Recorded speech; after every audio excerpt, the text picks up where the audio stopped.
Hello, story writers. Let's talk today about a plot device, which is actually also a character device.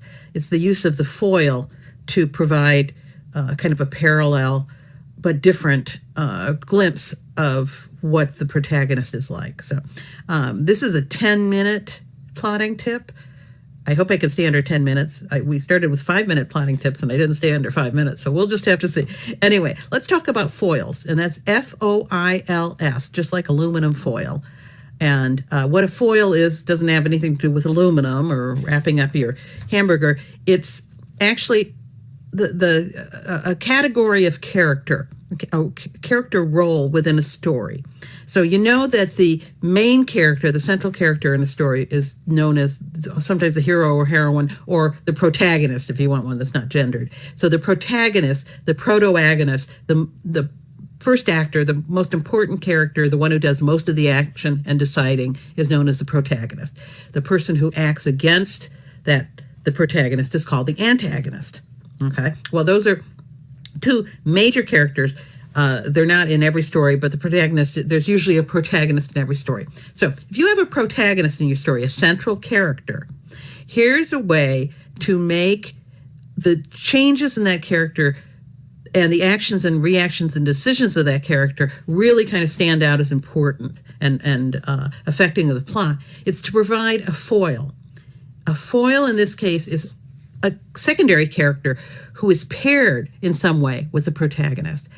And they have many similarities, but also some important difference between them. So they're sort of similar characters, but there's an important difference. They're not twins. They're not identical. There's an important difference which has a plot effect. Okay, let's talk about why that's important, why you might use a foil. The use of a foil shows how the protagonist's actions and decisions change the plot and change the character, okay? By presenting an alternative so that you have the protagonist who does, A and B, and then you have a very similar character who does, Y and Z, and they come to different fates. They go down different paths in the end. That shows how the protagonist's actions and decisions change the plot, because they're very similar, but the foil takes a different path because that character makes different decisions and takes different actions. Okay? So let's go with examples. Hamlet and Laertes. So think of Hamlet, the young college student who has come home to the court when the king dies. Laertes is another young college student who comes back to the court when the king dies. Okay, so these are two young men from the same court. They seem not to like each other at all at any point. However, they are very similar and probably kind of grew up together. They're both noblemen. They both are rich and well-connected in the court. Hamlet is, after all, the king's son. And they both have been away for a while, though, at university. Two different universities, but they've been away at university. Okay, so they're very similar in those ways. As the story goes on, they get even more similar because they both love the same girl, Ophelia. Laertes is her brother and loves her as a brother, and Hamlet is falling in love with her as kind of a boyfriend situation. So then, and again, as the story goes on, we discover an even more important connection between them. Polonius is murdered. So Laertes' father is murdered, like Hamlet's father was murdered. Only the twist here is that Polonius was murdered by Hamlet. So they are both the sons of murdered fathers. And as I said, the twist is Hamlet was the one who did the murder of Laertes' father. So Laertes, at that point, because Hamlet decided to kill Polonius by accident, but nonetheless did kill Polonius, Laertes veers off and becomes an avenger too. So they're both similar before their fathers are killed, and then after their fathers are killed, they both become set on vengeance, on revenge. Okay? So they're very similar up to that point, really almost up to the point of the ending. So in that, you can see how Hamlet and Laertes are so similar in so many ways. What is the one big way they're different? Well, Hamlet is very deliberative. He's slow thinking, he's slow talking, and he's very slow to make the decision to take revenge. Laertes, on the other hand, is impulsive. We see that all the way through. His father is constantly saying things to him, neither borrower nor lender be, giving him sage advice to slow down and think before he acts. Laertes doesn't do that. So that's the big difference. Hamlet thinks before he acts. In fact, he thinks too much. And Laertes acts before he thinks. Okay? So that's the difference between them. So we're going to see what the difference is between someone who thinks before he acts and someone who acts before he thinks. Okay. So another pairing, I would say, is in Pride and Prejudice, is Elizabeth and Charlotte. Charlotte, you might not be thinking of very much, but she is Elizabeth's best friend who is much plainer and has no prospects. No one seems to be interested in marrying her, which, of course, at that time in the 1800s was all that a girl had to look forward to. She couldn't get a job, so she would be lucky if she got married. And so Elizabeth and Charlotte are very similar. They're both intelligent. They're both spinsters in the sense that they aren't married yet, and they're like 20 or something, oh, the horror. And they are bookish. They like to read. They like to think, and they talk about literature and all this, and they both are sort of scornful of men and the institution of marriage. Okay, the next similarity between them is they are both young women that Reverend Collins proposed to. Reverend Collins is not a very attractive person. He's a rather unpleasant person, and he proposes to Elizabeth first, and she turns him down, and then he proposes to Charlotte, and she says yes. Okay, so these are two bookish women, smart women, intelligent, strong women who are both proposed to by the same guy, and where they verge off is what's different between them is Elizabeth is kind of romantic, and Charlotte is practical. So Elizabeth turns Reverend Collins down because she's going to marry for love, and Charlotte marries Reverend Collins because she's practical and she knows that she needs a future. Okay, so what does the use of the foil teach? Okay, so if you think of the stories as a whole, what does the use of these foils teach? And the use of these foils teach something. So we go to the end of the story to see how differently these people end up. And so in Hamlet and Laertes, what happens is Laertes is actually co-opted by Claudius, the person who murdered Hamlet's father, and not tricked, but sort of enticed into poisoning his sword in a duel he's going to have, a revenge duel he's going to have with Hamlet. And this gives, obviously, Laertes an advantage in this duel because the Hamlet's going to die of poison then, and that's what actually happens, and Laertes also is killed in the duel.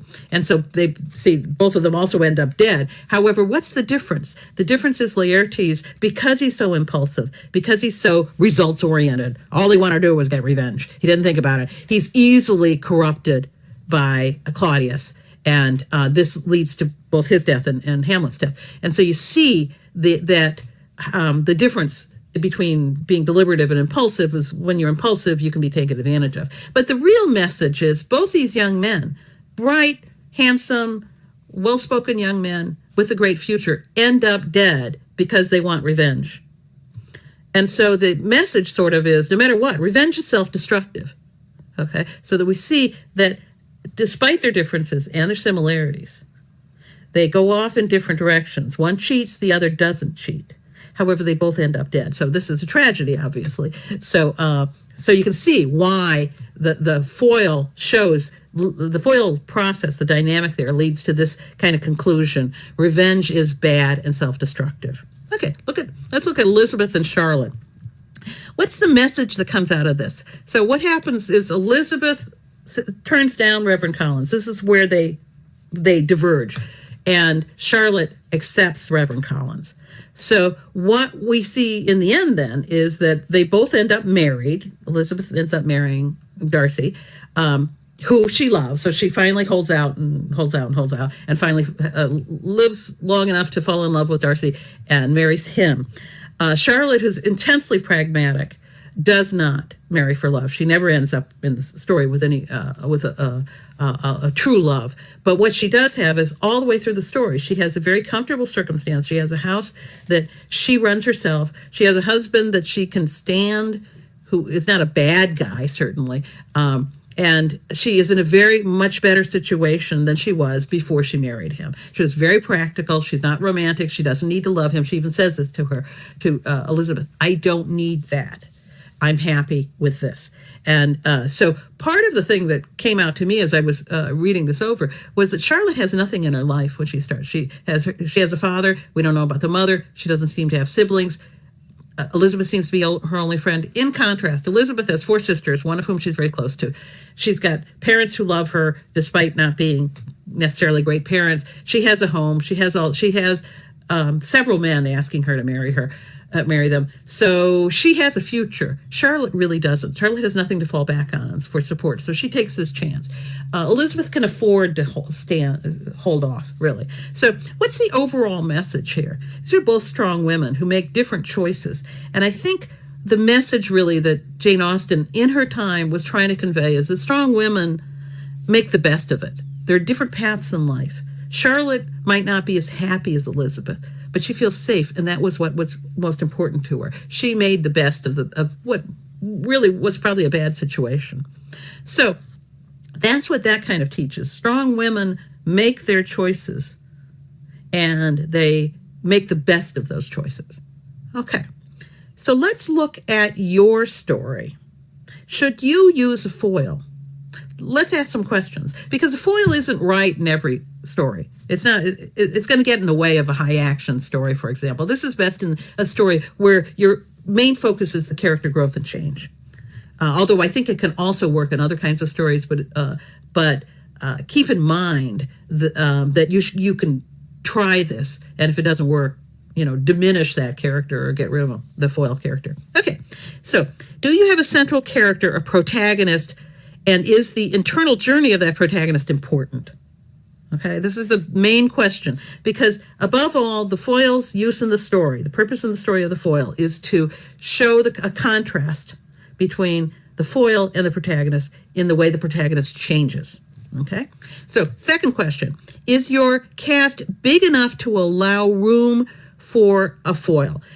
You can't have just 2 people in the story probably and have them be foils of each other. That's too lectury. That's too pedantic. It's kind of too obvious. So you want to make room for a foil. So for that, you need kind of a larger cast. So you see Hamlet has a love interest. There's a villain. He's got a best friend. He's got other best friends. He's got a mother. There's plenty of people in that cast. So you can bring on another character and say this is the foil. In Pride and Prejudice, Elizabeth has 4 sisters. She's got parents, they're antagonists, it's a pretty well-peopled story. So having one character be her foil works because there's plenty of characters in there. Okay, so you don't want to be too obvious. You don't want, signs pointing to this character and say, this is the foil, watch her. But if you have 5 or 6 or 7 characters beyond the protagonist, then the foil can be another role, just like antagonist. Well, the foil could be useful to help show how the character changes. Okay, so what you want to do if you choose to have a foil, make the character similar in plot important ways. Okay, not just, these 2 people grew up together and they seem kind of alike because they grew up together. No, you want to have it be plot important ways. So Hamlet and Laertes are both sons of murdered men. This is really important because this is at base, Hamlet's a murder mystery, right? So the fact that both of them are sons of murdered fathers is important to the plot. Okay, in Pride and Prejudice, sort of a central issue in Pride and Prejudice is that Elizabeth is the daughter of a man who is going to lose. When he dies, all the children, the wife and the children, are going to be disinherited, basically thrown off the estate. And Reverend Collins is the cousin who was going to inherit it. So both of them are young women who are going to lose their security and home unless they marry. Okay, so that's the plot important thing. They both have to marry. Okay, and then you want to remember that they are similar and yet there's one important difference. So make the difference important also in a plot important way. So Hamlet is deliberate and Laertes is impulsive. And this means for the plot that Hamlet spends about 4 acts trying to figure out whether he can actually go through with revenge. And Laertes, as soon as he realizes that Hamlet is responsible for both his father's death and his sister's suicide, impulsively decides to do whatever he needs to do to get revenge. And so the difference is important to the plot because it's Laertes' decision to impulsively go along with Claudius and get his revenge, which brings on the end of the story and the big bloodbath at the end. So and finally, the question is, what do you want the protagonist and foil dynamic to mean? So Hamlet, the meaning is revenge is self-destructive. Elizabeth in the Pride and Prejudice, the meaning is strong women make the best of a bad situation. Okay, so look at your own story. What do you want this dynamic to help the reader to understand? And that's where you want to go with this, with using the foil. Use the foil to give the reader some kind of message or meaning. And it's shown by the emphasis of this difference and similarity. So do you think a foil can help you pin down your plot progress and your character change? Do you already have a character you can enhance to make a foil? You can also create one. Just be careful. The main antagonist or villain isn't likely to be a good foil. You need someone who isn't inalterably opposed from the beginning to the protagonist. So who do you have a character who would already be similar enough that you can then enhance the difference and show them going on different paths and having different endings? Okay, don't forget, if you're in the Plot Blueprint course, you can schedule a coaching call with me at the end of each module. You might want to talk about this foil situation. If you're not in the Plot Blueprint course and want to learn more about it, here's the link. So have fun plotting this week, and let me know if you have any questions.